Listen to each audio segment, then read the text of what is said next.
A lot of Star Wars fans would agree that the franchise's best characters are villains.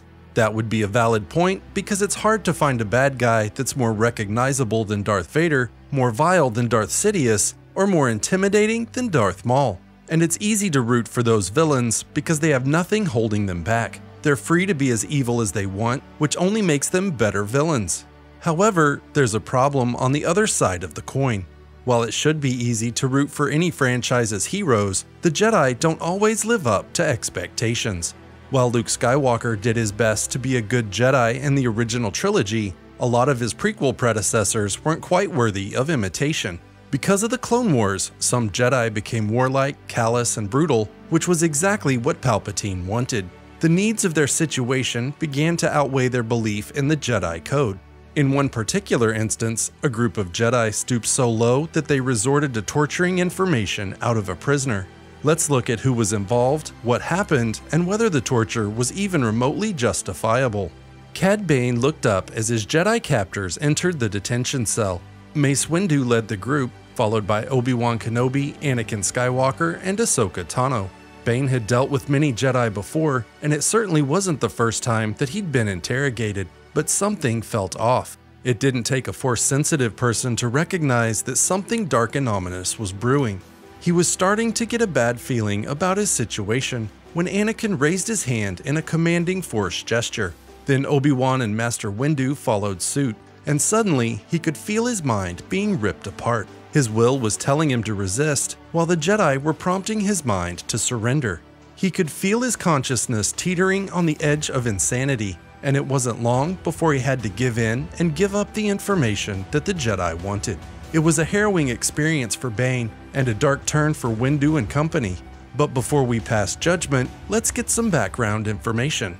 The Clone Wars were raging, and Ahsoka Tano was showing her mettle as a Jedi Padawan. But she had just made a big mistake. She got caught up in her military success and pressed a charge on Felucia when Anakin and Obi-Wan had ordered a retreat. If the disobedience wasn't bad enough, her decision had gotten a lot of clones killed. For her mistake, she had been removed from the battlefield and assigned guard duty in the Jedi archives. It was supposed to be a boring, reflective task, but the assignment quickly became a memorable experience. In the late days of the Republic, there were a number of highly skilled bounty hunters, but Jango Fett was the best of the best. So when Master Windu killed him at the First Battle of Geonosis, it left a void in the underworld's business ventures.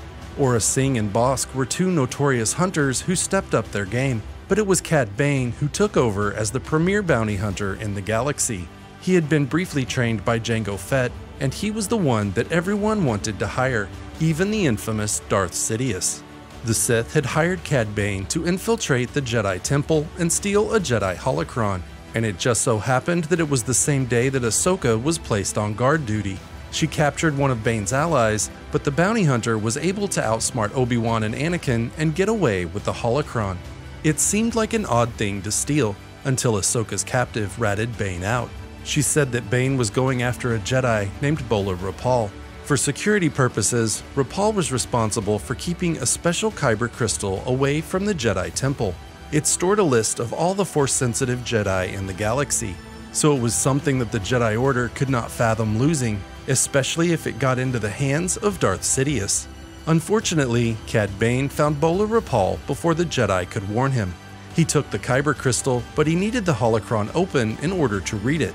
Only Jedi could open holocrons, but Rapal refused, so Bane tortured and killed him. Flash forward a little, and Anakin and Ahsoka were pursuing Bane. They boarded his ship and were going to bring him to justice, but he captured Ahsoka first. Fearing for his Padawan's life, Anakin opened the holocron. He thought that he could capture Bane, but the bounty hunter got away, and using the information that Anakin had just made available, he proceeded to kidnap a pair of Force-sensitive children.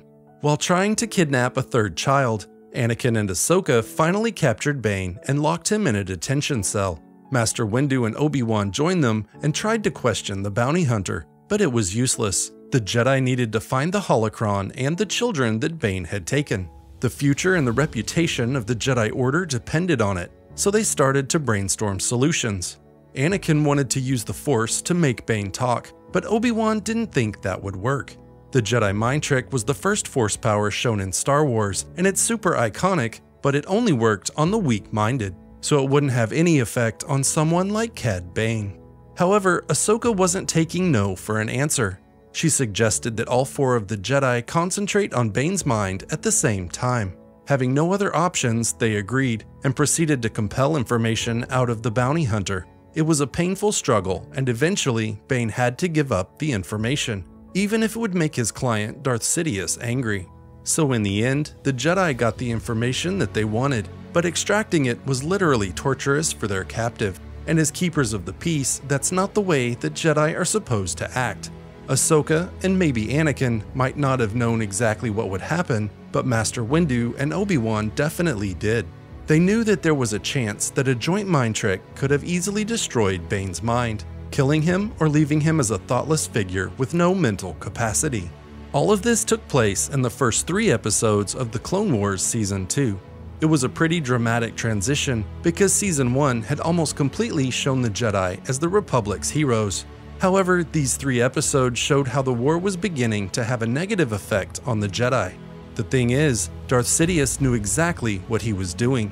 It was impossible for the Jedi to act as peacekeepers and military commanders at the same time, so their principles started to erode, and slowly they found themselves doing things for the greater good, even if it was contrary to their beliefs. And this situation is the perfect example. Master Windu and Obi-Wan Kenobi knew that finding the holocron and kyber crystal that Bane stole was of the utmost importance. Likewise, finding the 2 kidnapped children was more important than anything, yet they were still wrong to torture Cad Bane. While the circumstances made it look like the Jedi were justified, the episode made sure to show that they were wrong. Even the animation frames their actions as dark and evil. Like an article from CBR.com explains, when the Jedi re-entered the interrogation room, they are backlit and ominous music plays in the background. While the expressions on their faces might be a result of intense concentration, they appear increasingly angry as they repeatedly command, "You will take us to the holocron." It really was a dark moment in the early part of the Clone Wars series. It showed just how evil the Jedi could become if they were to let their emotions determine when and how they used their Force powers. In fact, their actions mimicked how Cad Bane had tortured and killed Bola Rapal in the previous episode. Both incidents of torture were unsuccessful and yielded no results. That's why the lesson at the beginning of the episode was so important. It read, "The first step to correcting a mistake is patience."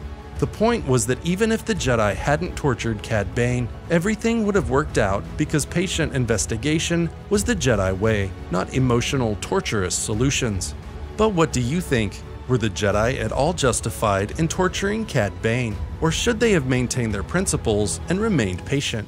Let me know your thoughts down in the comments. Don't forget to like this video and subscribe if you would like more Star Wars content. Thanks for watching, and I'll see you in the next video.